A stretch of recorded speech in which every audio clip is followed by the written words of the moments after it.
There is a controversy in the market, in fact a discussion, a general discussion on the social media کہ اسلامی بینکوں کی جو long term placement ہے وہ شریعہ کے اصولوں سے متصادم ہے، لہٰذا جو لوگ پلیسمنٹ کرتے ہیں یا سرمایہ کاری کرتے ہیں یا ڈپازٹس رکھتے ہیں اسلامک بینکوں میں، ان کو تھوڑا سا کنونشنل بینکنگ والے، کنونشنل بینکنگ کے پروفٹ سائڈ والے تھوڑا سا ٹف ٹائم کر رہے ہیں، ٹف ٹائم دے رہے ہیں، کچھ باتیں کر رہے ہیں۔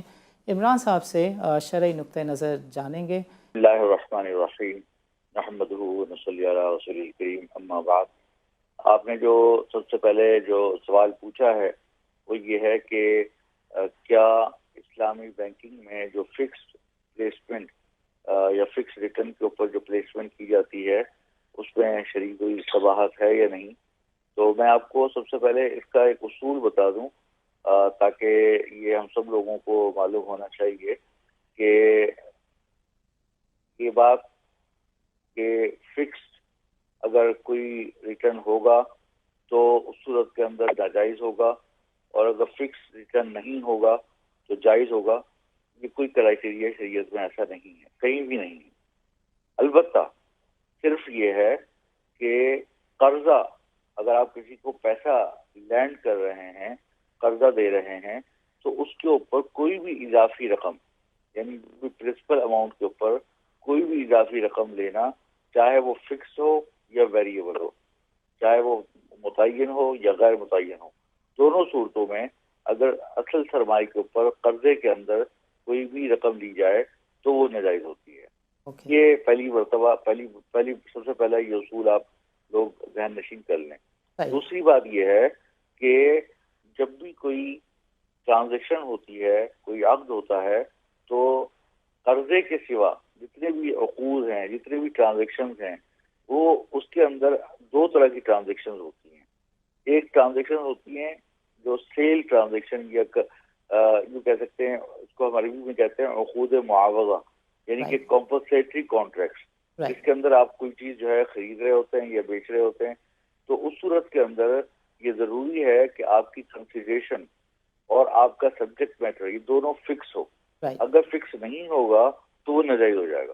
تو اگر آپ یہ سمجھیں کہ اگر آپ کوئی چیز سیل کرنا چاہ رہے ہیں اور اس کی پرائس فکس نہیں کی، چاہے وہ انسٹالمنٹ میں ہو یا فکس یعنی کہ کیش کے اندر ہو، دونوں صورتوں میں اس کی جو کمپلیٹ پرائس ہے وہ معلوم ہونا ضروری ہے، اور وہ فکس ہوتی ہے، تو وہ ویریبل نہیں ہو سکتی۔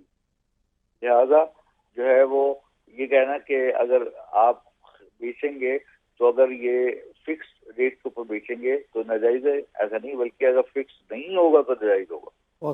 دوسری بات یہ ہے کہ البتہ آپ اگر کبھی کوئی کسی کے ساتھ شراکت داری کر رہے ہیں، کسی کے ساتھ پارٹنرشپ کر رہے ہیں، تو پھر اس صورت کے اندر کسی ایک پارٹنر کا نفع فکس نہیں ہو سکتا۔ یہ بھی شریعت کا اصول ہے کہ اگر دو پارٹنر ہیں اور دونوں کسی انٹرپرائز کے اندر، کسی وینچر کے اندر جوائنٹ وینچر کر رہے ہیں، اور اس میں کوئی ایک پارٹنر دوسرے پارٹنر کو کہتا ہے کہ میں تم کو ہر صورت کے اندر 50,000 روپے دوں گا، چاہے مجھے فائدہ ہو یا نقصان ہو، یہ شراکت کے مین اصولوں کے خلاف ہے اور یہ چیز جائز نہیں ہے۔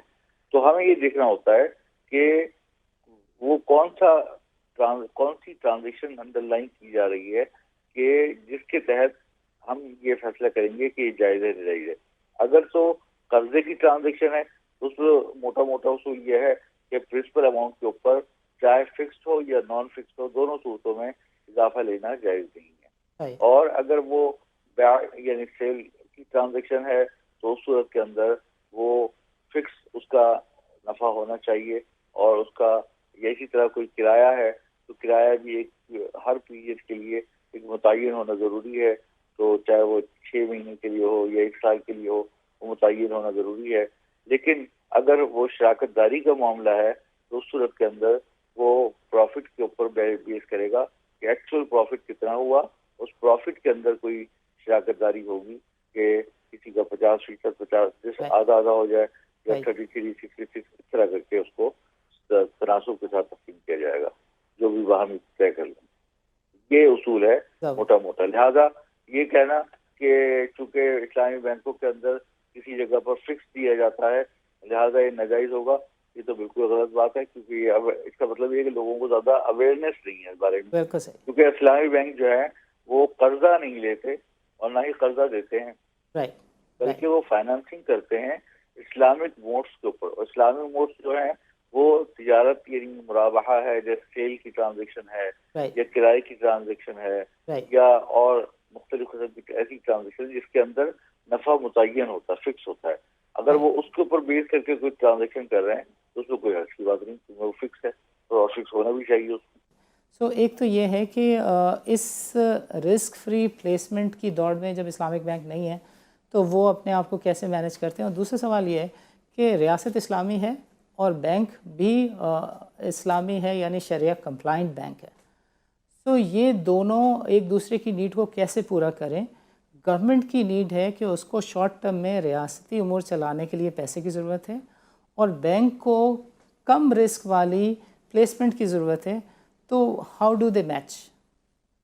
دیکھیں یہاں پر دو سوال ہو گئے آپ کے. جی ایک سوال ہے کہ ان ٹرانزیکشنوں میں رسک ہے یا نہیں ہے, تو اس کے بارے میں سوال. دوسرا یہ کہ جو ہماری جو ملک کو چلانے کے لیے گورنمنٹ آف پاکستان کو پیسوں کی ضرورت پڑتی ہے, اس پہ اسلامی طریقے سے کس طرح کیا جا سکتا ہے. تو جہاں تک پہلا سوال ہے تو اس سوال کے اندر اس میں بات یہ ہے کہ کوئی بھی تجارت بغیر رسک کے نہیں ہوتی. کچھ نہ کچھ رسک تو ہوتا ہی ہے. ایون اگر آپ سود پہ قرضہ بھی دیتے ہیں تو آپ کو جو ہے وہ کریڈٹ رسک آپ کا ہوتا ہے, آپ کو رسک اٹھانا پڑتا ہے. وہ الگ بات ہے کہ آپ اس کو کور کس طرح کر رہے ہیں. کوئی گارنٹی کے ذریعے کور کرتا ہے, کوئی کولیٹرل کے ذریعے کور کرتا ہے, تو اور بعض اوقات وہ ہاف کور ہوتا ہے, بعض اوقات 10% کور ہوتا ہے, لیکن بہرحال وہ رسک اس پہ بھی ہوتا ہے. لیکن جو اسلامی بینکنگ کی جو ٹرانزیکشن ہے اس کے لیے آپ یہ بات میں آپ کو بتاؤں کہ اس پہ رسک ہونا ضروری ہے, اور رسک کے بغیر تو تجارت ہی جائز نہیں ہوتی شریعت کے اندر. لیکن اس کے اندر رسک سب سے کم ہوتا ہے بنسبت سودی ٹرانزیکشنوں پہ, کیونکہ سودی ٹرانزیکشنوں کے اندر بعض اوقات آپ مارجنل فائنانسنگ کر رہے ہوتے ہیں 5% کے اوپر یا 10% کے اوپر, اور اس کے اندر آپ کو جو آپ کی جو سیکورٹی ہوتی ہے 5% کے اوپر آپ 100% قرضہ دے دیتے ہیں.